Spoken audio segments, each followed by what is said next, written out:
제자들의 발을 씻어주신 예수님의 이 사건은 제가 요한복음의 기사 중에서 제일 좋아하고 사랑하는 본문입니다.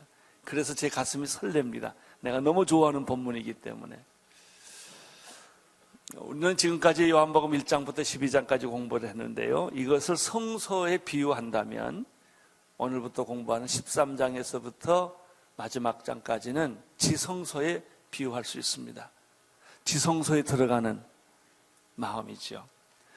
그래서 지금까지는 예수님께서 대중을 상대로 설교하셨고, 또 예수님은 종교 지도자들, 바리새인과 서기관들과 논쟁을 하셨고 권력자들과 투쟁을 하셨어요.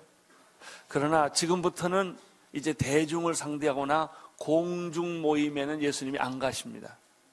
그리고 수많은 사람들하고도 이야기하지 않고 많은 종교 지도자들, 권력자들과 논쟁하지도 않습니다.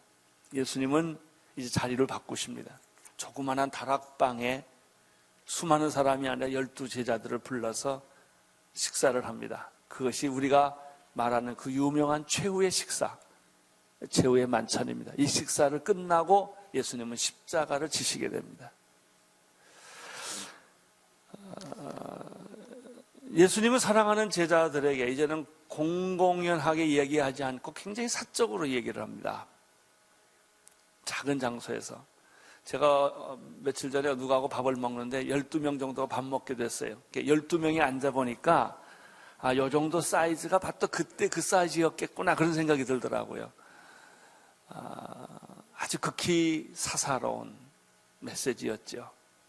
그렇기 때문에 비밀스럽고 깊이가 있습니다. 공공연하게 누구에게든지 하는 메시지가 아니고 천국의 비밀을 강론하셨고 유언처럼 주옥 같은 말씀, 아무 데서나 아무에게나 들을 수 없는 정말 사랑하는 사람에게만 고백처럼 들려지는 천국의 비밀들을 요한복음 13장, 14장, 15장, 16장, 17장에서 말하시죠. 그래서 이것을 우리는 유명한 다락방 강화라는 그런 타이틀을 붙였습니다. 예수님은 제일 먼저 이 말씀을 하시기 전에 사랑 고백을 하십니다. 1절을 보십시오. 1절 시작. 6월절 전에 예수께서 자기가 세상을 떠나 아버지께로 돌아가실 때가 이른 줄을 아시고 세상에 있는 자기 사람들을 사랑하시되 끝까지 사랑하시다, 이렇게 되어 있습니다. 끝까지. 예수님의 사랑은 변함이 없습니다. 예수님의 사랑은 지극한 사랑이요, 애절한 절절한 사랑입니다. 예수님의 사랑은 끝까지 하는 사랑입니다. 도중에 포기하는 사랑이 아니고 생명 바쳐, 목숨 바쳐 하는 사랑이고 조건 없는 사랑을 하셨습니다. 오늘 먼저 23장에서 제일 먼저 배우는 것은 예수님이 일을 이야기하기 전에 사랑을 얘기했다는 거예요.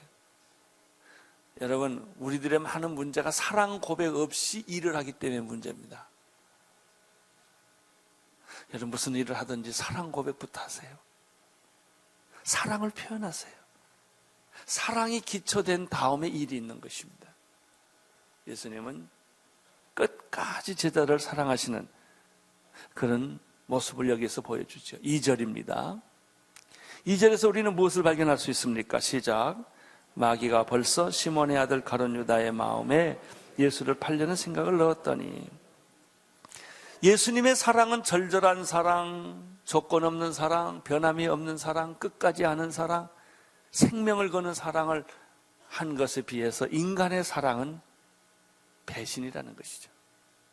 인간의 사랑에 아는 배신의 그림자가 있습니다. 열정도 있고 왕관도 벗어 던지는 것 같고 국경을 다 넘어서는 것 같지만 인간의 사랑에는 배신이 있다. 배신이라는 게 뭐냐? 배신의 뒤에는 마귀가 있다는 사실을 알게 됩니다. 마귀가 예수를 팔 생각을 가룟 유다에 집어넣었다는 것입니다. 그러면 모든 죄는 마귀가 지은 것이냐? 인간은 책임이 없느냐? 내가 잘못을 해놓고 다 그 마귀가 시켜서 한 것이다라고 우리가 그렇게 변명할 수 있겠냐? 그렇지 않아요.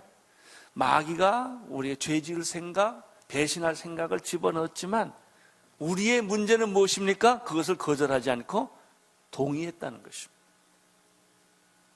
모든 죄에는, 모든 배신에는 마귀와 인간의 합작품이라는 것입니다.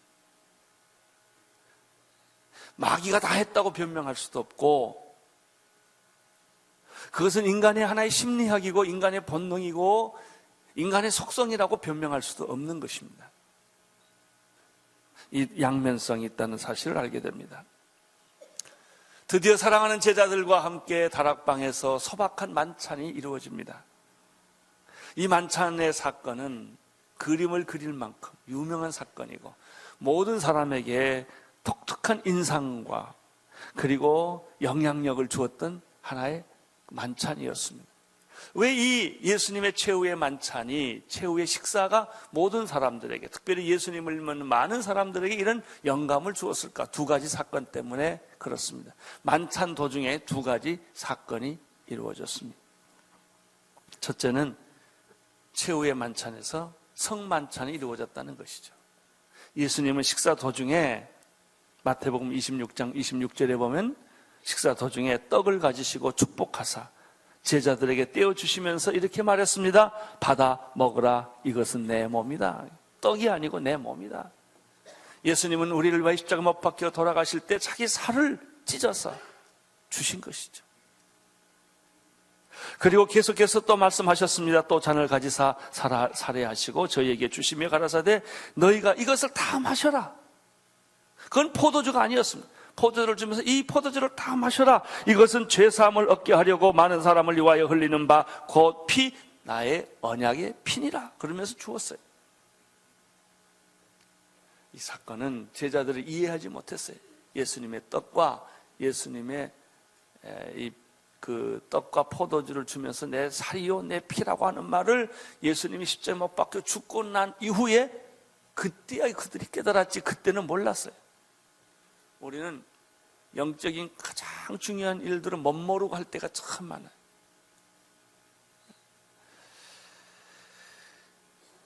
여러분, 이 성만찬이라는 게 뭐냐면요, 예수님을 먹는 겁니다.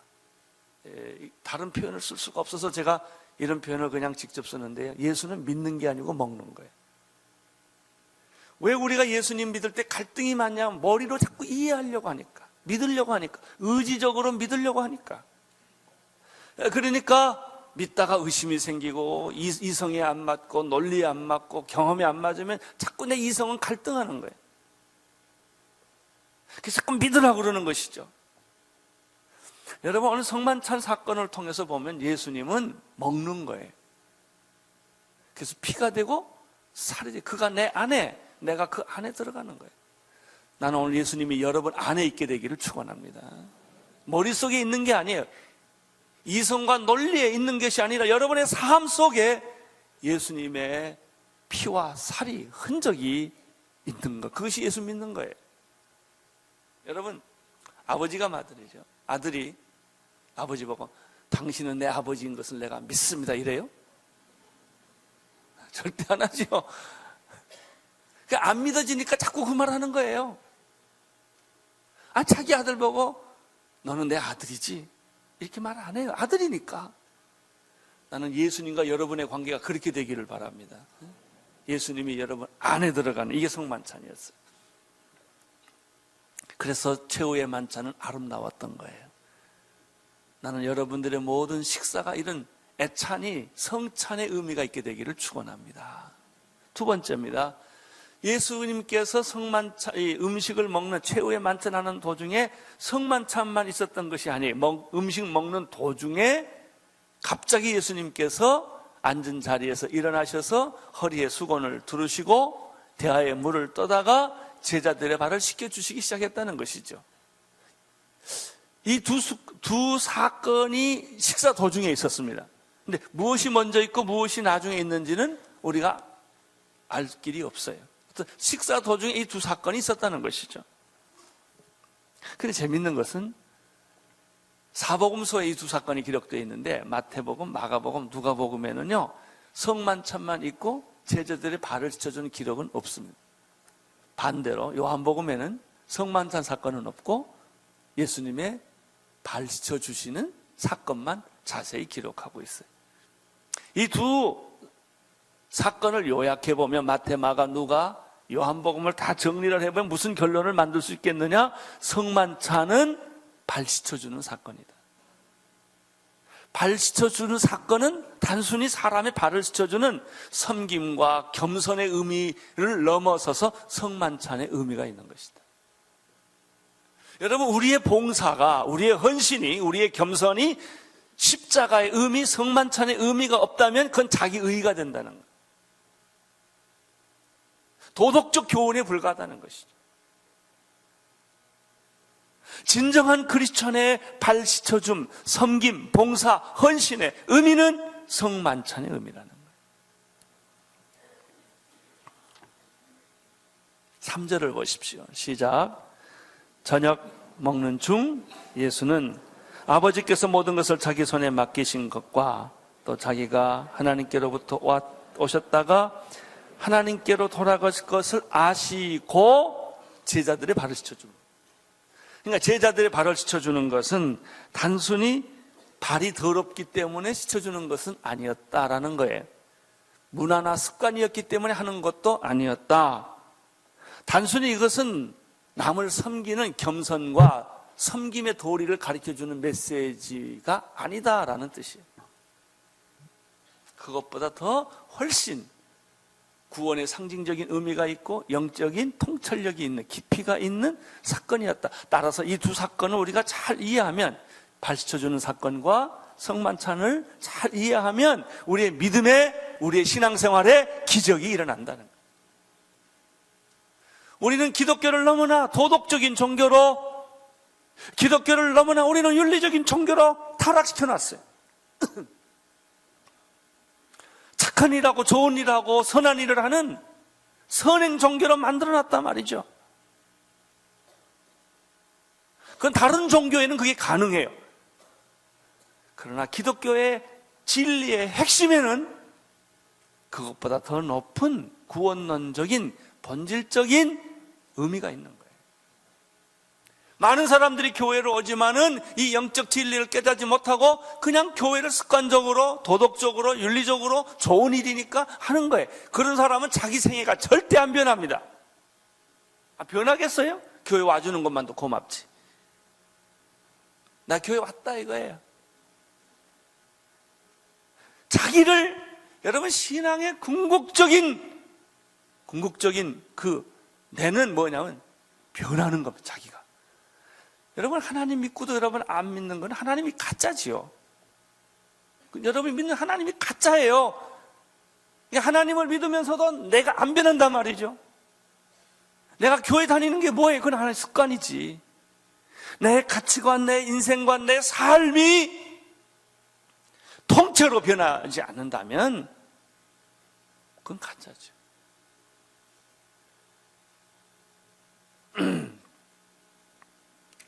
여러분, 발이 더럽기 때문에, 풍습이나 예절 때문에, 섬기나 봉사 때문에 발 씻어준 거면 때밀이 발 씻어준 거 뭐가 차이가 있어요?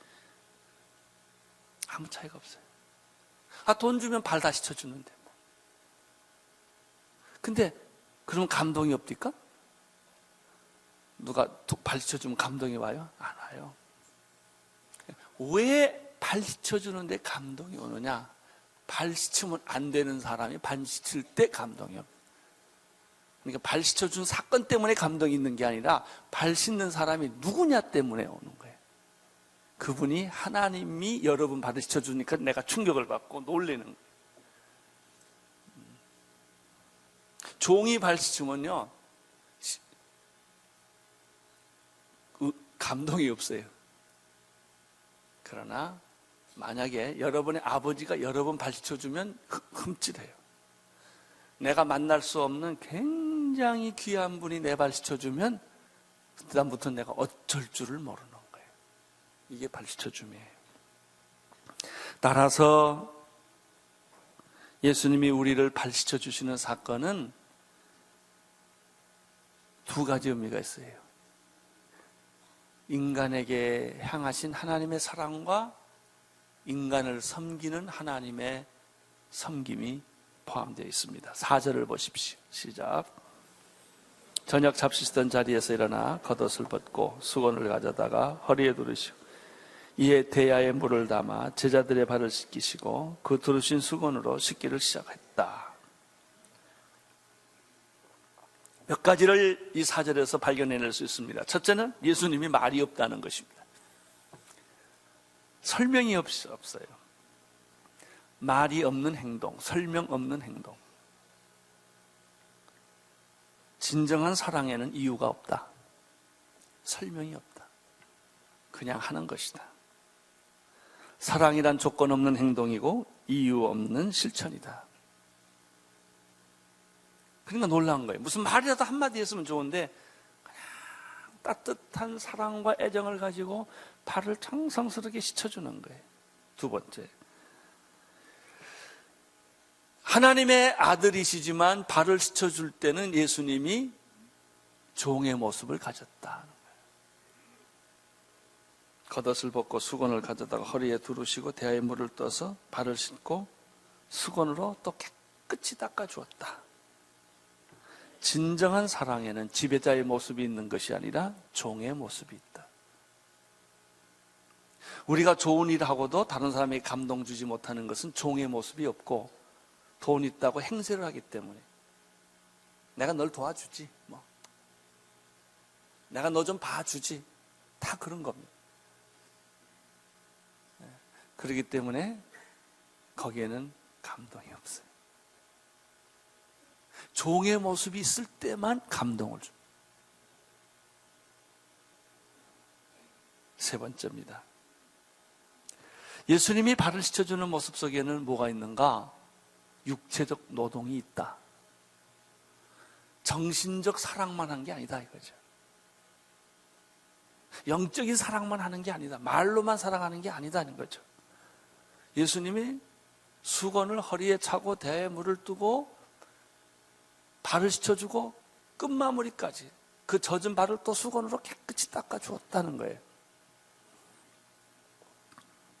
이것은 무엇을 의미할까요?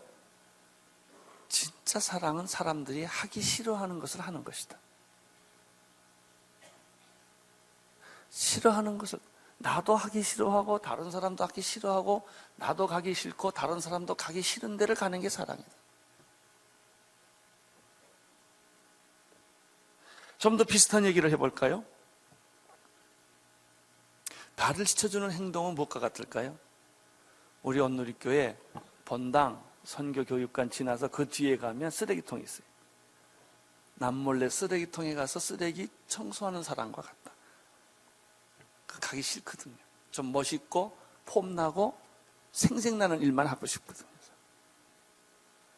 어떤 교인은 아침에 새벽기도 끝나고 비닐 종이에다가 집게를 들고 교회 앞마당에는 쓰레기를 몰래 줍고 쓰레기통에 놓고 가는 분이 계세요. 여러분, 발 씻어주는 것은 무엇과 같을 것일까? 화장실 청소와 같다. 근데 화장실 청소를 늘 하기로 되어 있는 사람이 하면 아무 감동이 없어요. 그럼 누가 해야 감동이 있을까? 내가 하면 감동이 있어요. 목사님들이 화장실 청소하면 감동이 있고요. 장로님들이 높은 의자에 앉아있지 않고 화장실로 가시면 사람들이 와, 저분은 저 자리에 안 와야 되는데 저가 할 사람이 아닌데 저 일을 왜 하지? 저 자리에 왜 왔지? 그때부터 사람들의 마음에 예수님을 만나는 것 같은 감동이 생기기 시작합니다. 호스피스, 정신병자들, 우리 교회에 장애우 예배가 있는 거 아십니까? 우리 교회에 정신질환자 예배가 있는 거 아십니까? 우리 교회에 또 지체장애자가 있는 거 아십니까? 그분들 모시고 사는 것은 쉬운 일이 아닙니다. 그게 발 닦아주는 거예요. 그런데 그거 할 만한 사람이 하는 거는 아무 감동이 없어요. 그걸 할 만한 사람이 아닌데 거기 와서 그걸 하고 있다. 그때 충격이 와요. 와, 저 사람 왜 여기 왔지? 저 사람의 신분이나 사회적 신분이나 경제적 수준이나 저 사람의 나이가 이 자리에 오면 안 되는데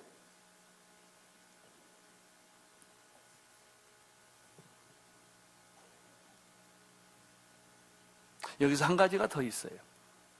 그것은 발을 씻어주는 예수님의 모습에서 우리는 예수님에 대한 큰 그림을 상상해서 느낄 수 있는 거예요. 그것은 하늘 보좌를 버리시고 세상에 오신 하나님의 아들이 종의 모습으로 세상에 와서 십자가를 지고 못 박혀 처참하게 죽었던 모습과 이 발 씻어주는 모습과 같은 거예요. 픽처가. 빌립보서 2장 6절에 그는 근본 하나님과 본체시나 하나님과 동등됨을 취할 것으로 여기지 아니하시고 오히려 자기를 비워 종의 형체를 가져 사람과 같이 되었고 사람의 모양으로 나타나셨음에 자기를 낮추고 죽기까지 복종하셨으니 그 십자가에서 죽으십니다. 이 얼마나 아름다운 그림입니다.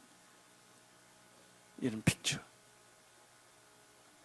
여러분, 힘 있는 사람이 양보하는 모습은 아름답죠.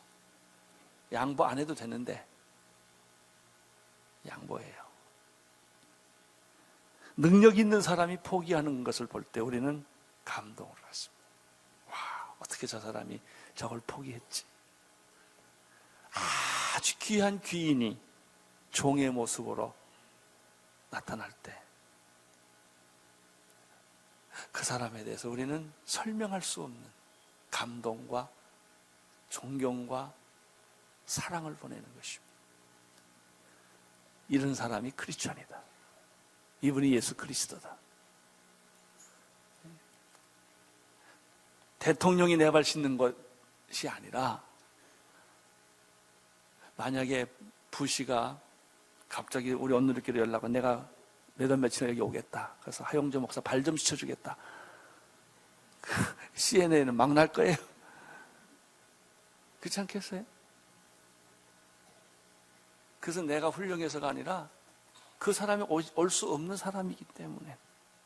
근데 올 수 없는 분이 오신 분이 예수 그리스도예요.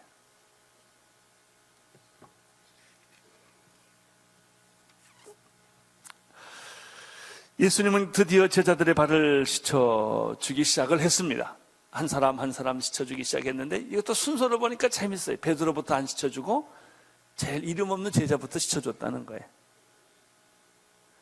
베드로가 마지막에 발을 씻게 되었습니다. 6절 보십시오. 시작. 이 말을 보면 베드로가 굉장히 심기가 불편했다는 걸 알 수가 있어요. 심기가 불편했고요. 굉장히 언짢았어.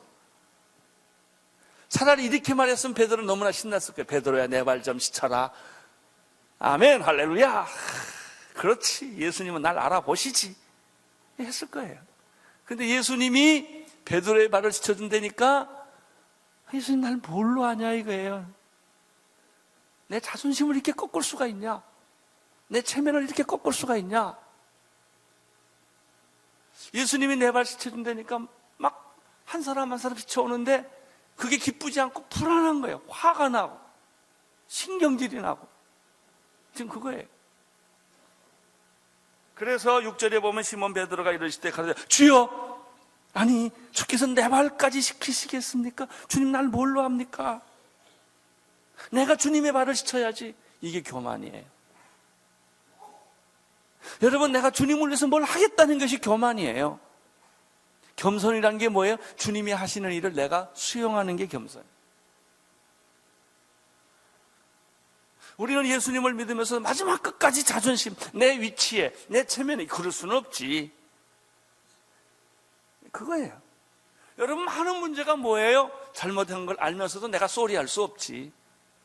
쏘리하면 간단한 문제를 네가 쏘리해 그러면 내가 하지. 나가 먼저는 못해. 내 체면이나 위치에 와서 내가 이렇게 죽을 수는 없어. 다 그런 거예요. 베드로가 똑같은 그런 감정에 빠졌어요.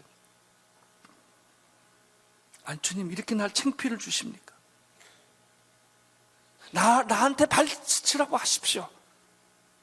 그러면 내가 얼마나 신이 나서 열심히 씻겠습니까? 네, 예수님은 그렇게 생각 안 해요. 7절을 보십시오. 7절 시작. 대답하여 가라사대 나의 하는 것을 내가 이제는 알지 못하나 이후에는 알리라. 베드로는 단순히 발 씻는 사건으로 보았고 예수님은 여기에 영적인 의미가 있는 걸로 본 거예요. 똑같은 사건을 놓고 그렇게 가까운 사람끼리 대화가 안 되는 겁니다. 의미가 안 통하는 거예요. 베드로는 무관해입니다. 포기 안 해요. 8절 시작. 이제 베드로가 화가 났어요. 절대로 예수님 내 발 못 씻습니다. 날 이렇게 하십니까? 어떻게? 날 이렇게 하십니까? 응? 내가 주님의 발을 씻어야지 어떻게 주님이 이 많은 사람 앞에서 내 발을 씻는다고 하십니까? 난 그거 못합니다. 이렇게 베드로가 막 우깁니다. 근데 아유, 예수님도 대단하세요. 그 밑에 보니까 포기 안 해요, 예수님도. 예수께서 대답하시되 내가 너를 씻기지 아니하면 인형 끊겠다. 딱 이러시는 거예요. 그래, 네가 내 발 안 씻어? 너 나와 상관없어. 베드로가 겁을 먹은 거예요. 그건 아닌데. 그래서 베드로가 태도를 바꿉니다. 9절 뭐라고 바꾸죠?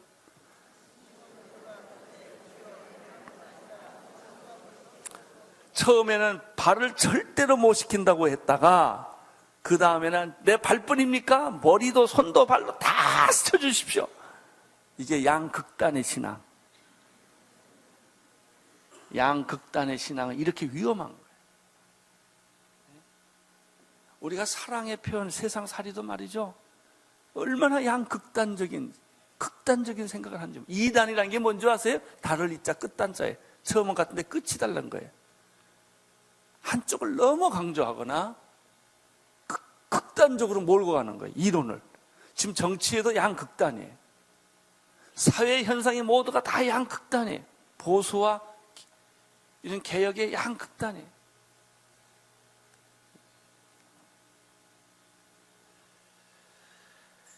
예수님의 대답이 너무나 기가 막혀요. 아주 예수님은 상상을 못할 대답만 하십니다. 10절 보십시오. 11절 시작. 예수께서 가라사대 이미 모욕한 자는 발밖에 칠 필요가 없다.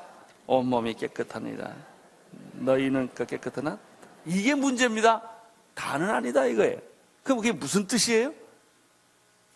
이게 단순히 발 씻는 문제가 아니라는 거 아닙니까? 지금 예수님이 발 씻어줬는데 이건 발 씻는 문제가 아니에요. 영적인 거예요. 구원론적인 거예요, 이게. 그러면서도 정말 구원받은 자가 하나님 앞에 나가는 겸손과 온유와 섬김의 도리가 무엇인가, 세상을 변화시킬 수 있는 도리가 무엇인가를 보여주는 메시지예요. 너희가 깨끗하나 다는 아니라 하니 이는 자기를 팔자가 누구인지를 아시며 그러므로 다 깨끗이 났다. 다른 사람은 다 구원받았지만 가룟 유다는 빠졌다, 그런 뜻이죠. 여러분, 베드로와 예수님과의 대화에서 우리가 또 배워야 할 교훈은 무엇입니까? 세 가지가 있어요. 첫째, 진정한 믿음이란 내가 하나님께 무엇을 드리는 것이 아니라 하나님께서 나에게 하신 일을, 시키시는 일을 받아들이는 것이다.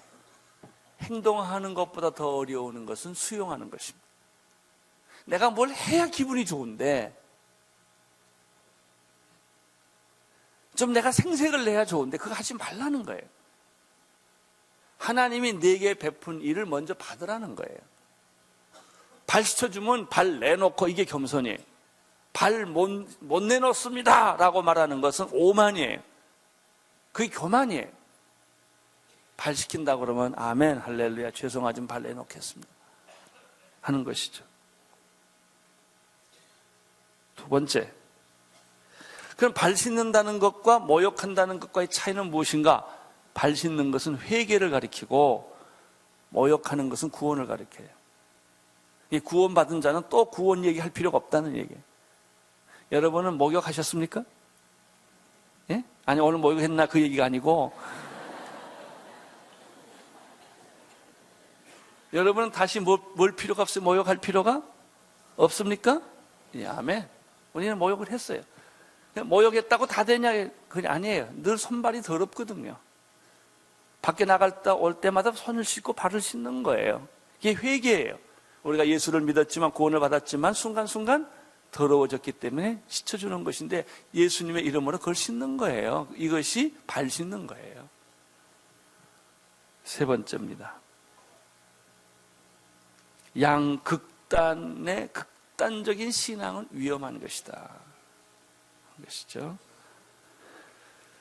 가장 건강한 신앙이란 균형 잡힌 신앙이에요.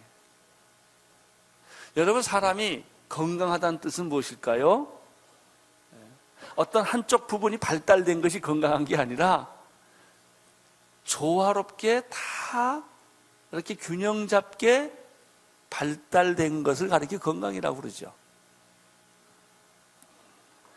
믿음과 행동의 균형이 필요합니다. 믿습니다 말만 하는 것도 아니고 나는 그런만 하지 행동만 한다 그것도 안 돼요. 십자가와 부활의 균형이 필요해요. 십자가의 죽는 일도 필요하지만 부활의 영광도 필요합니다.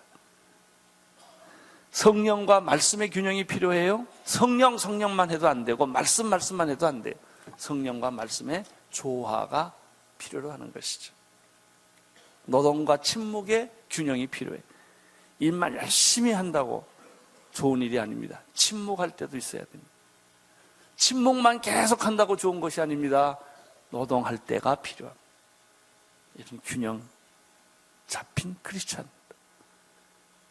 나는 예수님께서 제자들의 발을 씻어주신 것처럼 여러분들도 다른 사람의 발을 씻어주는 그런 축복이 있게 되기를 축원합니다.